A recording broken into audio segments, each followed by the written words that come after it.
ఎన్నికలు ఇచ్చిన హామీ మేరకు బీడీ కార్మికులకు నూతన పెన్షన్లు అమలు చేయాలంటూ ఆదిలాబాద్ జిల్లా బోధ్ నియోజకవర్గంలో కేంద్రంలో ఆందోళనకు దిగారు. సుమారు 1000 మంది మహిళలు తరలివచ్చి ఎంఆర్ఓ ఆఫీస్ వరకు ర్యాలీ చేపట్టారు. ఇక అధికారులను కలిసి వినతి పత్రం అందజేశారు. అనారోగ్యాల బారిన పడుతూ ఎంత కష్టమైనప్పటికీ నుంచి కూడా బీడీలు కట్టి ఇళ్లను పోషించుకుంటున్నానని అన్నారు. తమలో చాలా మందికి ఉండడానికి కనీసం ఇల్లు కూడా లేదని, ప్రభుత్వం నుండి రావాల్సిన బీడీ పెన్షన్లను కూడా తమకు అందలేదని ఆవేదన వ్యక్తం చేశారు. ఇక గత ప్రభుత్వం కటాఫ్ తేదీ పెట్టి తీరని అన్యాయం చేసిందని అన్నారు. ఇప్పటికైనా కాంగ్రెస్ ప్రభుత్వం దయతలిచి పీఎఫ్ ఉన్న ప్రతి బీడీ కార్మికురాలిని కూడా నూతన పెన్షన్ అమలు చేయాలని కోరారు. ప్రత్యేక కోటాలో ఇందిరమ్మ ఇళ్లను మంజూరు చేయాలని విన్నవించారు.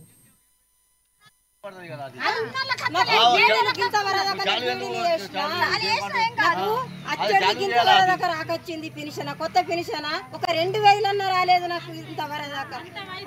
మేము ఎట్లా బతకాలో చెప్పు.